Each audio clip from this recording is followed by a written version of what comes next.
Hello friends, welcome back to our channel Manvi creations 37.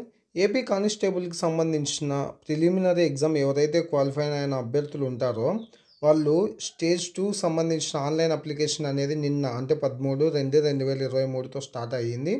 ఇంకా ఎవరైనా ఈ స్టేజ్ 2 అప్లికేషన్ చేయకుంటుంటే కింద డిస్క్రిప్షన్లో లింక్ ఇస్తాను. ఆ లింక్ క్లిక్ చేసి ఏ విధంగా అప్లై చేసుకోవాలో క్లియర్ కట్గా చెప్పింటాను. ఆ వీడియో చూసేసి క్లియర్ కట్గా ఏ మిస్టేక్స్ లేకుండా అప్లై చేసుకోవడానికి ట్రై చేయండి. ఎవరైతే అభ్యర్థులు చాలామంది యూట్యూబర్స్ చెప్పిన వీడియోస్ అన్నీ చూసి కింద కామెంట్ సెక్షన్లో ఏం చేస్తున్నారు అంటే చాలా డౌట్స్ అయితే అడుగుతున్నారు. మేబీ ఆ యూట్యూబర్కి కొంచెం బిజీగా ఉండి టైం లేకపోవచ్చు మీకు రిప్లై ఇవ్వడానికి. నిదానంగా అయినా సరే ఖచ్చితంగా రిప్లై ఇవ్వడానికి ట్రై చేస్తాడు. ఎక్కువ అడుగుతున్న క్వశ్చన్స్ ఏంటంటే చాలా స్టడీ డీటెయిల్స్లో మంత్ అంటే ఏమి ఇవ్వాలి. ఎక్కువ శాతం ఆల్మోస్ట్ ఆల్ 100%కి 90% అడుగుతున్న క్వశ్చన్ ఏంటంటే సార్ స్టడీ డీటెయిల్స్లో ఏ మంత్ ఇవ్వాలి. నెక్స్ట్ అలాగే సెకండ్ క్వశ్చన్ చూసుకుంటే సార్ మేము నాన్ లోకల్ క్యాండిడేట్స్ మేము ఏ విధంగా అప్లై చేసుకోవాలి సెకండ్ క్వశ్చన్. నెక్స్ట్ అలాగే థర్డ్ క్వశ్చన్ చూసుకుంటే సార్ సబ్మిట్ చేశాక ఏమైనా ఎడిట్ చేసుకునే అవకాశం ఉంటుందా. నెక్స్ట్ అలాగే ఫోర్త్ క్వశ్చన్ ఏమడుగుతున్నారంటే సార్ మేము బీసీ క్యాండిడేట్స్ ఓబీసీ సర్టిఫికేట్ ఉండాలా లేదా. సార్ నేను స్టడీ అయితే కంటిన్యూగా చదవలేదు, సెకండ్ క్లాస్ చదివిన, next third class fourth class కంటిన్యూగా చదివేసి ఫిఫ్త్ క్లాస్ చదువుకుని సిక్స్త్ క్లాస్కి జంప్ అయ్యా, కానీ ఫిఫ్త్ క్లాస్కి సంబంధించిన స్టడీ సర్టిఫికేట్ అయితే నా దగ్గర లేదు. ఇప్పుడు నేనేం చేయాలి. నెక్స్ట్ సార్ నేను స్టేజ్ 1 చేసే అప్లికేషన్లో అంటే స్టేజ్ 1కి సంబంధించిన చేసిన అప్లికేషన్లో ఫస్ట్ ప్రిఫరెన్సెస్ సివిల్కి ఇచ్చాను. ఇప్పుడు స్టేజ్ 2కి సంబంధించిన అప్లికేషన్లో నేను ఫస్ట్ ప్రిఫరెన్స్ ఏపీఎస్పికి ఇవ్వచ్చా. నెక్స్ట్ అలాగే సార్ నేను బీసీ క్యాండిడేట్ని I belong to criminal year దగ్గర టిక్ మార్క్ పెట్టాలా లేదంటే I do not belong to criminal year దగ్గర టిక్ మార్క్ పెట్టాలా. ఈ విధంగా చాలా క్వశ్చన్స్ అయితే అడుగుతున్నారు. వీటికి అన్నిటికీ క్లియర్ కట్ ఇన్ఫర్మేషన్ అనేది మీకు ఈ వీడియోలో ఇస్తాను. ఓకే ఫ్రెండ్స్, నా ఇన్ఫర్మేషన్ నచ్చినట్లయితే please like, share and subscribe చేయండి.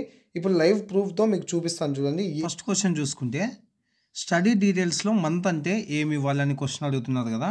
ఇక్కడ స్టడీ డీటెయిల్స్ ఉన్నాయి కదా. To justify your claim furnish your study details as applicable from 4th to 10th class అని ఇచ్చినాడు కదా.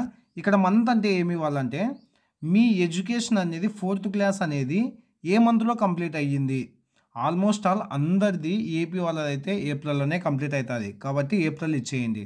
ఒకవేళ మీరు 4th క్లాస్ అనేది ఏ ఇయర్లో కంప్లీట్ చేశారో 2005, 6, 4, 3 మీ ఇష్టం. మీరు ఏ ఇయర్లో అయితే కంప్లీట్ చేశారో ఆ ఇయర్ అయితే ఇక్కడ ఇచ్చేయండి. మీరు 4th క్లాస్ ఏ ఇయర్లో కంప్లీట్ చేశారో ఆ ఇయర్ ఇచ్చేసేయండి. నేను ఎగ్జాంపుల్గా 2008 ఇచ్చాను. అట్లా మీరు అన్ని 2008 ఇవ్వకూడదు. మీరు ఏ ఇయర్లో కంప్లీట్ చేశారో ఆ ఇయర్ ఇచ్చేయండి. ఇక్కడ స్కూల్ నేమ్ ఉంది కదా, ఈ స్కూల్ నేమ్ ఉంది కదా, ఈ స్కూల్ నేమ్ దగ్గర మీ స్కూల్ నేమ్ ఇచ్చేయండి. ఏ డిస్ట్రిక్ట్లో చదివినారు మీరు 4th క్లాస్ అనేది ఇక్కడ ఏ డిస్ట్రిక్ట్లో చదివినారో ఆ డిస్ట్రిక్ట్ అనేది ఇక్కడ ఇచ్చేయండి.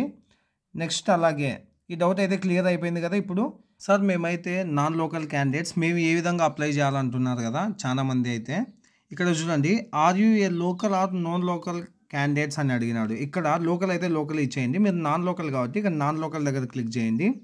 నాన్ లోకల్ క్లిక్ చేసిన తర్వాత did you migrate from the state of Telangana to Andhra Pradesh అన్నాడు. అంటే మీరు తెలంగాణ స్టేట్ నుంచి ఆంధ్రప్రదేశ్కి వలస వచ్చినారా.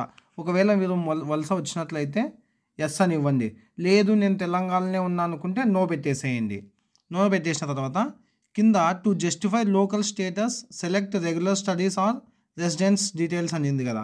మీ స్టడీస్ అనేది తెలంగాణ స్టేట్లో అయినా సరే మీరు రెగ్యులర్గా చదివింటే రెగ్యులర్ స్టడీస్ పెట్టండి. లేదు నేను 3rd క్లాస్ 4th క్లాస్ చదివాను, 5th చదవలేదు, నెక్స్ట్ 6th జంప్ అయ్యాను అనుకుంటే ఇక్కడ రెసిడెంట్ డీటెయిల్స్ అని ఉంది కదా, ఆ రెసిడెన్స్ డీటెయిల్స్ మీద క్లిక్ చేసేయండి. టోటల్గా ఈ విధంగా అయితే మీకు వస్తుంది. ఇక్కడ క్లాస్ అనేది 4th కదా, అక్కడ మామూలుగా నార్మల్గా రెగ్యులర్గా చదివిన వాళ్ళకైతే ఇక్కడ మంత్, ఇయర్, అలాగే స్కూల్ నేము, అలాగే డిస్ట్రిక్ట్ నేమ్ వచ్చింది కదా. ఇప్పుడు 4th క్లాస్ ఉంది కదా, ఇక్కడ అడ్రస్ మీరు 4th క్లాస్ అనేది ఏ ఏరియాలో ఎక్కడ చదివినారో అక్కడ ఇచ్చేయండి. అంటే సపోజ్ ఇప్పుడు మీరు ఏ స్కూల్లో అయితే చదివినారో స్కూల్ నేమ్ కాదు ఇవ్వాల్సింది, ఇక్కడ అడ్రస్ ఇవ్వాలి. ఏ స్కూల్లో చదివారో ఆ స్కూల్ కాదు, ఆ స్కూల్ ఉన్న లొకేషన్ ఆ అడ్రస్ ఇచ్చేయండి. నెక్స్ట్ దాంతోపాటే ఇక్కడ నేమ్ ఆఫ్ ది డిస్ట్రిక్ట్ అని ఉంది కదా, అక్కడ డిస్ట్రిక్ట్ దగ్గర కూడా సెలెక్ట్ చేసుకోండి. మీరు ఏ డిస్ట్రిక్ట్ అయితే అంటే 4th క్లాస్ ఎక్కడైతే కంప్లీట్ చేశారో ఆ డిస్ట్రిక్ట్ ఇచ్చుకోండి. కర్నూలు అయితే కర్నూలు, అనంతపూర్ అయితే అనంతపూర్, తర్వాత కడప అయితే కడప, ఈ విధంగా ఇచ్చేసేయండి. టోటల్గా ఇప్పుడు ఎవరైతే నాన్ లోకల్ క్యాండిడేట్స్ ఏ విధంగా అప్లై చేసుకోవాలా, దానితో పాటు నేను స్టడీస్ అయితే కంటిన్యూగా చదవలేదు ఏ విధంగా చేసుకోవాలంటే వాళ్ళు రెసిడెన్స్ అని ఇక్కడ అడ్రస్ దగ్గర క్లిక్ చేసేసి వాళ్ళు కూడా చేసుకోండి. టోటల్గా ఇప్పుడు 2 క్వశ్చన్లకి క్లియర్ కట్ ఇన్ఫర్మేషన్ వచ్చేసింది కదా. నెక్స్ట్ అలాగే బీసీ క్యాండిడేట్స్కి ఓబీసీ సర్టిఫికేట్ ఉండాలా లేదా అని చాలామంది క్వశ్చన్ అయితే అడుగుతున్నారు. ఒకవేళ బీసీ క్యాండిడేట్స్ ఎవరైతే ఉంటారో వాళ్ళు ఈ ఓబీసీ సర్టిఫికేట్ తీసుకోపోకుండా ఈవెంట్స్ రోజు వెళ్ళినప్పుడు వాళ్ళకి సర్టిఫికేట్ వెరిఫికేషన్ అనేది స్టార్టింగే ఉంటుంది.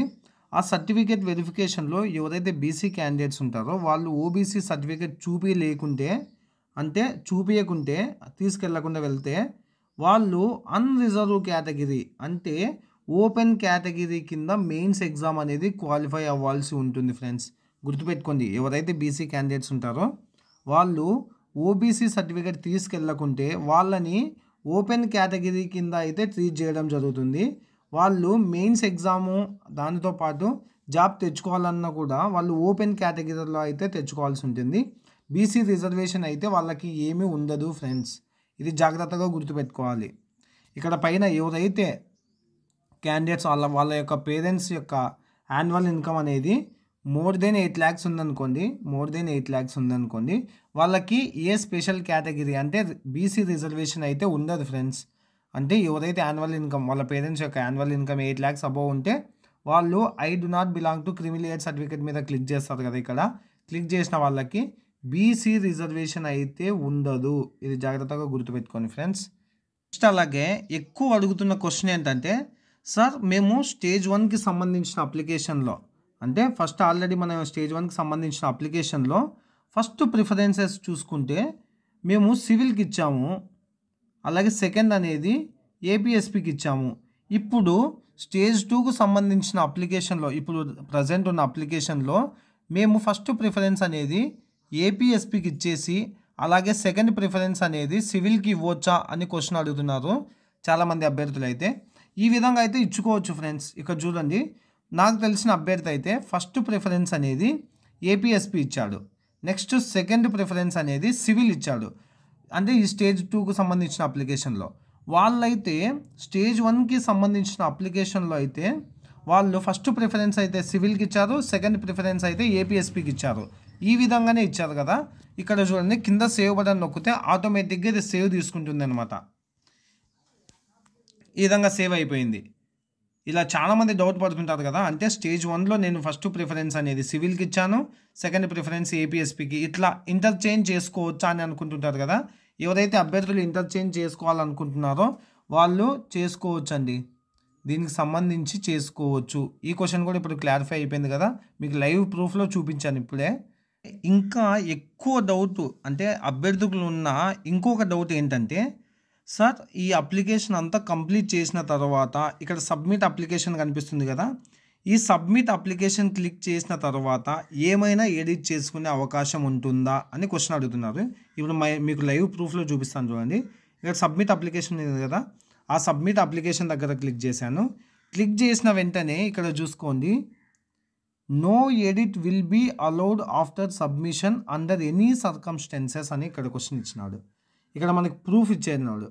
అంటే ఎవరైతే once application form is submitted, ఎవరైతే ఒక్కసారి ఈ అప్లికేషన్ ఫామ్ అనేది సబ్మిట్ చేస్తారో no editing will be allowed అన్నాడు. అంటే దీన్ని క్లియర్గా అబ్జర్వ్ చేయండి, ఎవరైతే ఒక్కసారి ఈ సబ్మిట్ బటన్ నొక్కేసి ఈ అప్లికేషన్ సబ్మిట్ చేస్తే వాళ్ళు ఎడిట్ చేసుకునే అవకాశం అయితే లేదు ఫ్రెండ్స్.